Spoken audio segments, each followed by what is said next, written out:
Lássuk, hogy ma mi rejlik a fekete dobozban. A Kolosseum a római civilizáció egyik legikonikusabb építménye, lenyűgöző emlékmű, amely az ókori Róma erejét és nagyságát hirdeti. Fénykorában több tízezer ember gyűlt itt össze azért, hogy vérre menő harcokat láthassanak földön és vízen. A Kolosseum építése időszámításunk szerinti 72-ben kezdődött Vespasianus császár uralkodása alatt, aki a hatalmának demonstrálása mellett ajándéknak szánta a Kolosseumot a római nép számára. Közel egy évtizedig tartottak a munkálatok, és időszámításunk szerinti 80-ban készült el, amikor már Titus volt a császár, Vespasianus fia. A dinasztiájuk tiszteletére a Flavius Amfiteátrum nevet adták az építménynek, azonban mégis a köznép által használt Kolosseum név maradt fent az idők során. Valószínűleg a közelben álló 30 méter magas Nero szobor a Kolossus miatt. A Kolosseum egy hatalmas, elliptikus alakú amfiteátrum, amely Róma központjában áll. A méretei lenyűgözőek voltak, körülbelül 189 méter hosszú, 156 méter széles és 48 méter magas, vagyis nagyjából egy 15 emeletes épület magasságával vetekszik. A Kolosseum nem csak a méretével, hanem a kapacitásával is lenyűgözte az ókori világot, hiszen akár 50 000 ember befogadására is alkalmas volt. De miért is épült a Kolosseum? Az amfiteátrum legfőbb célja a közönség szórakoztatása volt. Itt tartották a híres gladiátorjátékokat, ami az ókori Róma egyik legismertebb és legdrámaibb szórakozási formája volt. A gladiátorok általában rabszolgák, hadifoglyok, bűnözők vagy néha önként jelentkező szabad emberek voltak, akik önszántukból vállalták a küzdelmet a dicsőségért, a pénzért és az esetleges szabadságukért. Az első ismert gladiátorjátékokat Krisztus előtt 264-ben rendezték Rómában, ahol 3 pár gladiátor küzdött meg egymással. A későbbiekben a játékok egyre népszerűbbé váltak, és a római birodalom hatalmas látványosságává nőtte ki magát. A gladiátorjátékok formája kiemelkedően sokszínű volt. A gladiátorok nem csak egymással küzdöttek, hanem vadállatokkal is. Néha pedig híres tengeri csatákat is megelevenítettek az arénában. Az állatokkal vívott harcok különösen népszerűek voltak. Ezek során a gladiátorok különböző egzotikus állatokkal küzdöttek meg. Oroszlánok, tigrisek, elefántok, medvék, és néha még krokodilok is megjelentek az arénában, amelyek a római birodalom hatalmát és globális befolyását szimbolizálták. Az állatok gyakran azokból a régiókból érkeztek, amelyeket Róma meghódított, ezzel is kifejezve a birodalom dicsőségét. A tengeri csaták különleges látványosságnak számítottak a római gladiátor játékok során. Az ilyen harcokban az arénát vízzel árasztották el, hogy még élethűbbé tegyék a tengeri harcokat. A Kolosseum speciális vízelvezető rendszerrel rendelkezett, amely lehetővé tette a küzdőtér gyors elárasztását és a víz kivezetését, valamint azt is, hogy a véres összecsapások után gyorsan megtisztítsák az arénát. A tengeri csaták során a cél az ellenséges hajók elsüllyesztése vagy az ellenség legyőzése volt. Ez a fajta harc hatalmas népszerűségnek örvendett a nép körében, mivel látványos volt és a megvalósítása mérnöki csodának számított. A gladiátorok különféle fegyverekkel és felszereléssel léptek a küzdőtérre, és harcaik nem mindig végződtek halállal, bár a halál állandó fenyegetés volt. Többféle gladiátor típus létezett, akik különböző stílusban harcoltak. A murmilló például nagy pajzsal és rövid karddal volt felfegyverkezve. A retiarius viszont egy 3 ágú szigonnyal és hálóval küzdött,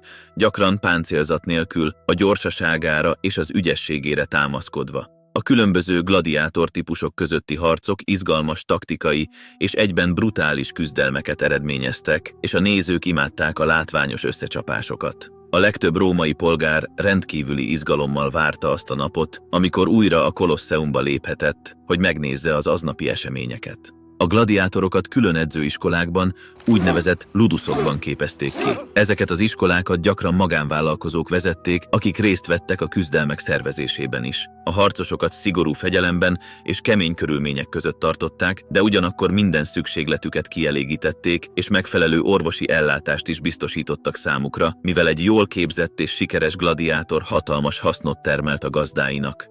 A gladiátorok között erős hierarchia létezett. A legjobbak, akik sok csatát nyertek, igazi sztárokká váltak, jogaik voltak és óriási hírnévre tettek szert. Sok gladiátor számára a szabadság volt a végső jutalom, amit csak úgy tudtak elérni, hogy elegendő győzelmet arattak az arénában. Azok a gladiátorok, akik elnyerték a szabadságukat, egy fakardot kaptak, amely szimbolizálta a szabadságukat, és onnantól rudiáriusoknak hívták őket. Az ismertebb gladiátorok, mint például Spartacus, örökre beírták a nevüket a történelembe. A Kolosseum számos érdekességgel büszkélkedhet. Az építése során több mint 100 000 köbméter travertin mészkövet használtak fel, amelyet a római hadsereg rabszolgái szállítottak a közeli Tiburból, a mai Tivoli városából. A szerkezetet egy bonyolult boltíves rendszer tartja, és az építészek ügyesen használták fel az ókori római beton technológiát, amely nagy szilárdságú és ellenálló anyagot biztosított. A Kolosseum homlokzatán 3 szinten találhatók boltívek, amelyeket különböző oszloprendekkel díszítettek. Alul a Dór, középen az Ión, felül pedig a korinthoszi oszlopok dominálnak. Az aréna belső területén pedig egy összetett föld alatti rendszer, a hipogéum található, ahol a díszleteket és a vadállatokat tartották, valamint a gladiátorok is ott várakoztak, mielőtt elkezdődtek a játékok. A Kolosseum, amely az ókori Róma egyik legikonikusabb építménye, ma már csak részben áll. Az épület eredetileg teljes ovális formájában készült el, de a történelem viharainak során súlyosan megsérült, és a külső falának nagy része eltűnt. A Kolosseum hiányzó felének oka több tényezőre vezethető vissza. Az első komoly károkat a földrengések okozták. Az egyik legpusztítóbb földrengés 1349-ben sújtotta Rómát, amely során a Kolosseum déli oldala omlott le. A földmozgás során az épület szerkezete jelentősen meggyengült, és a megsérült részeket sohasem állították helyre. A romokban heverő kőtömböket a későbbi évszázadokban a rómaiak más építkezésekhez használták fel. A középkor folyamán a Kolosseum már nem szolgált eredeti funkciójában. Róma vezetői és nemesi családjai a romokból építőanyagokat nyertek ki, amelyeket paloták, templomok és más középületek építéséhez használtak fel. A Kolosseumot bányaként kezelték, hiszen a kőanyaga a középkori és a reneszánsz Rómában is értékes építőanyagnak számított. A római vezetők mellett az egyház is kivette a részét a Kolosseum anyagainak felhasználásából. A Kolosseum kőanyagát különböző egyházi építkezésekhez használták fel, mint például templomokhoz, bazilikákhoz vagy kórházakhoz.